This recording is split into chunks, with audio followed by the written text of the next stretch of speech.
آزاد کشمیر کے وزیر اعظم اور وزراء کا زکوٰۃ کی سالانہ آمدن پر کوٹہ ختم، بیرون ملک اناج معالجے کی مد بھی ختم۔ کشمیر ایکسپریس ڈیجیٹل کی رپورٹ کے مطابق چیف ایڈمنسٹریٹر زکوٰۃ و عشر کے دفاتر میں زکوٰۃ و عشر آگاہی مہم کے سلسلہ میں تقریب میں بتایا گیا کہ ہر سال 14 سپتمبر کو حکومتی سطح پر زکوٰۃ ڈے منایا جائے گا۔ آزاد کشمیر محکمہ زکوٰۃ و عشر کے تمام اضلاع میں آبادی کے تناسب سے زکوٰۃ کی سالانہ آمدن تقسیم کر کے 35,000 مستحقین کو سالانہ 6,000 روپے فی کس دیے جا رہے ہیں۔ 24,000 سالانہ کرنے کا منصوبہ ہے۔ آئندہ 6,000 سالانہ سے بڑھا کر 24,000 سالانہ کرنے کا منصوبہ زیر کار ہے، جس کے لیے آئندہ زکوٰۃ بجٹ میں 63 کروڑ روپے مزید رقم کی ضرورت ہے۔ زکوٰۃ کے ملازمین کی تنخواہوں کے اخراجات کو بجٹ کے 54% سے کم کرتے ہوئے 47% کر دیا گیا ہے۔ ترجمان آزاد کشمیر حکومت و وزیر خزانہ عبدالماجد خان نے کہا کہ وزیر اعظم چودھری انوار الحق کی قیادت میں اتحادی حکومت گڈ گورننس کے قیام کے لیے عملی اقدامات اٹھا رہی ہے۔ اتحادی حکومت نے مؤثر قانون سازی سے اقربا پروری کا خاتمہ کیا۔ چودھری انوار الحق نے 21 ارب کے ترقیاتی بجٹ کو حقیقی معنوں میں عوامی فلاح و بہبود پر خرچ کیا۔ تاجر کمیٹیوں سے وزیر اعظم چودھری انوار الحق کی ملاقات کے بعد مذاکرات مثبت سمت کے ساتھ آگے بڑھ رہے ہیں۔ تاریخ میں پہلی بار چودھری انوار الحق نے خود احتسابی کے لیے اپنی ذات کو پیش کیا۔ انہوں نے مزید کہا کہ وزیر اعظم چودھری انوار الحق نے واضح کیا ہے کہ ہم 2.5 سال قانونی پیچیدگیوں کا خاتمہ کر چکے ہیں اور اب نوجوانوں کو نوکریوں کے لیے در در نہیں بھٹکنا پڑے گا۔ وزیر اعظم چودھری انوار الحق نے اراکین اسمبلی کی امارات کا خاتمہ کرتے ہوئے احتساب کے عمل کو فروغ دیا۔ مؤثر قانون سازی حکومت کی ترجیح ہے۔ کفایت شعاری سے حکومت نے مشکل مالی حالات کا مقابلہ کیا۔ وزیر اعظم آزاد کشمیر نے وفاق کے فورم پر آزاد کشمیر کی عوام کی بھرپور ترجمانی کی۔ وزیر اعظم نے بجلی کا پرانا ٹیرف بحال رکھا، آٹے کی قیمتوں میں کمی کی اور ترقیاتی پروجیکٹ وزیر اعظم چودھری انوار الحق کی کارکردگی کا منہ بولتا ثبوت ہے۔ انہوں نے مزید کہا کہ سیاسی انتقام پر یقین نہیں رکھتے۔ اتحادی حکومت کو گڈ گورننس کے قیام کے لیے وزیر اعظم چودھری انوار الحق کی قیادت میں عملی اقدامات اٹھاتی رہے گی۔ سابق وزیر ہائر ایجوکیشن اور پاکستان پیپلز پارٹی آزاد کشمیر کے سینئر رہنما محمد مطلوب انقلابی مرحوم کی 3ری برسی عقیدت و احترام کے ساتھ منائی گئی۔ کھوئرٹہ دنا کے مقام پر سادہ اور پروقار دعائیہ تقریب کا انعقاد کیا۔ تقریب سے صدر پاکستان پیپلز پارٹی آزاد کشمیر چودھری محمد یاسین، اسپیکر آزاد جموں کشمیر قانون ساز اسمبلی لطیف اکبر، وزیر بلدیات و دیہی ترقی فیصل ممتاز راٹھوڑ، وزیر قانون میاں عبدالوحید، وزیر پاور ڈیولپمنٹ و آبی وسائل چودھری محمد رشید، وزیر بحالیات جاوید اقبال بڈانوی، وزیر شہری دفاع ریسکیو 1122 عامر یاسین، سابق وزیر اطلاعات عابد حسین عابد، ولید انقلابی چیئرمین ضلع کونسل جاوید غفور، سید فرد کاظمی صدر پیپلز پارٹی کوٹلی، پرویز اکبر ایڈوکیٹ، سردار آفتاب انجم مقبول کورسی ایڈوکیٹ، قیوم چوہان، نور صابر ایڈوکیٹ، رشید بانیہ ایڈوکیٹ، اظہر ملک صدر کھوئرٹہ پریس کلب اور دیگر رہنماؤں نے خطاب کیا۔ تقریب سے خطاب کرتے ہوئے صدر پاکستان پیپلز پارٹی آزاد کشمیر چودھری محمد یاسین نے کہا کہ مطلوب انقلابی اور میں نے سیاست اکٹھے شروع کی۔ پہلا الیکشن ہم نے ایک دوسرے کے خلاف لڑا، پھر ہم نے طے کیا کہ ہم استحصالی قوتوں کے خلاف ایک ساتھ لڑیں گے۔ اس کے بعد ہم نے ہمیشہ ایک ساتھ الیکشن لڑے۔ وہ بے نظیر بھٹو شہید کے مشیر بنے جب وہ ممبر کشمیر کونسل تھے۔ ان کو ممبر کشمیر کونسل بنوانے میں چودھری لطیف اکبر کا اہم کردار تھا۔ انہوں نے کہا کہ محمد مطلوب انقلابی مرحوم ایک مخلص انسان تھے۔ کھوئرٹہ والوں کو خراج تحسین پیش کرتا ہوں جنہوں نے مطلوب انقلابی سے وفا کی۔ اس وفا کا تقاضا ہے اب ولید انقلابی کے ہاتھوں مضبوط کریں۔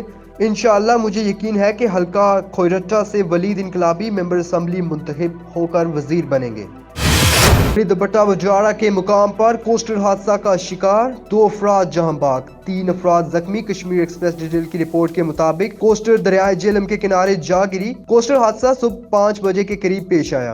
کوسٹر روڈ حادثہ کی اطلاعات ملتے ہی ریسکیو 1122 مظفر آباد موقع پر پہنچ گئی۔ ابتدائی اطلاعات کے مطابق ڈرائیور سمیت 2 افراد جاں بحق ہوئے، جس میں ایک راجہ طارق سکنہ سراں اور دوسرا حامد اکرم سکنہ چناری شامل ہے، جبکہ 2 افراد شدید زخمی بتائے جاتے ہیں جنہیں ریسکیو کر کے مظفر آباد منتقل کر دیا گیا۔ غربت کے ستائے شہریوں کو مزید ستانے ایلیمنٹری تعلیمی بورڈز بھی میدان میں آ گئے۔ ایلیمنٹری تعلیمی بورڈ باغ فیسیں بڑھانے میں تمام ضلعوں پر بازی لے گیا۔ کلاس پنجم اور ہشتم کے طلباء کی سرکاری فیس 800 روپے اور 900 روپے مقرر کر دی، جبکہ میرپور بورڈ کی امتحانی فیس 550 روپے ہے۔ والدین کا باغ ایلیمنٹری بورڈ کی طرف سے فیسوں میں ہوشربا اضافے پر سخت احتجاج اور فیسوں میں فوری کمی کا مطالبہ۔ کشمیر ایکسپریس ڈیجیٹل کی رپورٹ کے مطابق جماعت پنجم اور ہشتم کے ایلیمنٹری بورڈ کی فیسوں میں واضح فرق ہے۔ میرپور بورڈ کم ترین فیس لے رہا ہے، جبکہ باغ ایلیمنٹری بورڈ کی فیس سب سے زیادہ ہے۔ میرپور بورڈ کی جماعت پنجم کی فیس 550 روپے اور جماعت ہشتم کی 850 روپے ہے۔ جماعت ہشتم کی 650 روپے ہے۔ راولاکوٹ بورڈ جماعت پنجم کی 600 روپے جبکہ ہشتم کی 700 روپے وصول کر رہا ہے۔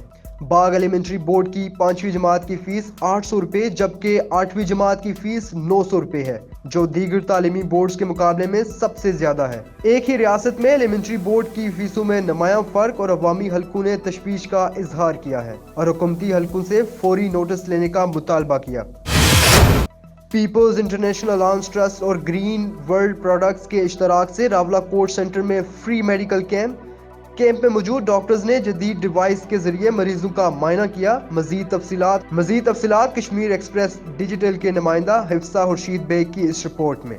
Peoples international alliance trust PIA اور دیگر ورلڈ پروڈکٹس کے اشتراک سے راولاکوٹ سینٹر میں فری میڈیکل کیمپ کا انعقاد کیا گیا، جہاں پر مختلف امراض کے مریضوں نے کثیر تعداد میں شرکت کی۔ کیمپ میں موجود ڈاکٹرز نے جدید ڈیوائس کے ذریعہ مریضوں کا معائنہ کیا۔ اس موقع پر ڈاکٹر مشتاق کاظمی، ڈاکٹر سجاد کاظمی اور دیگر نے میڈیا سے گفتگو کرتے ہوئے کہا کہ یہ ٹرسٹ 6 نکاتی منشور کے تحت انسانیت کی خدمت میں مصروف عمل ہے۔ اس ڈیوائس کے ذریعہ پورے جسم کا چیک اپ ہوتا ہے۔ اس سے پتہ چلتا ہے کہ جسم کے کون سے اعضاء متاثر ہیں، جس پر مریضوں کو فوڈ سپلیمنٹ کا استعمال کروایا جاتا ہے۔ یہ فوڈ سپلیمنٹ ٹریڈیشنل چائنیز فلسفی ہے، جو 5000 سال پرانا طریقہ علاج ہے۔ ڈاکٹر مشتاق کاظمی کا کہنا تھا کہ چونکہ موجودہ دور میں بازار سے ملنے والی اشیاء کیمیکل زدہ ہیں،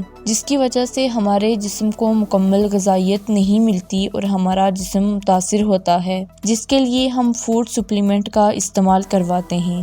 انہوں نے کہا کہ لوگوں کو چاہیے کہ خالص اور دیسی غذا استعمال کریں تاکہ بیماریوں سے محفوظ رہ سکیں۔ Report Hafsa Khurshid bag, Rawalakot, Azad Kashmir.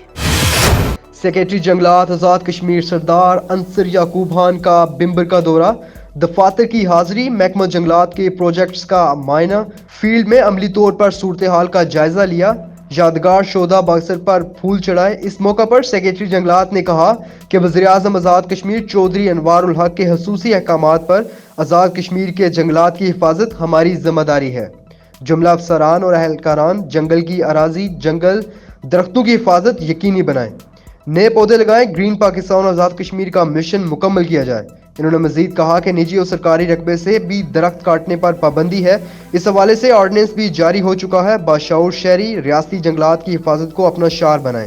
دورے کے دوران کنزیکٹو شیخ عبدالحمید اور DFO راجہ نعمان اکبر نے جملہ محکمانہ امور پر بریفنگ دی۔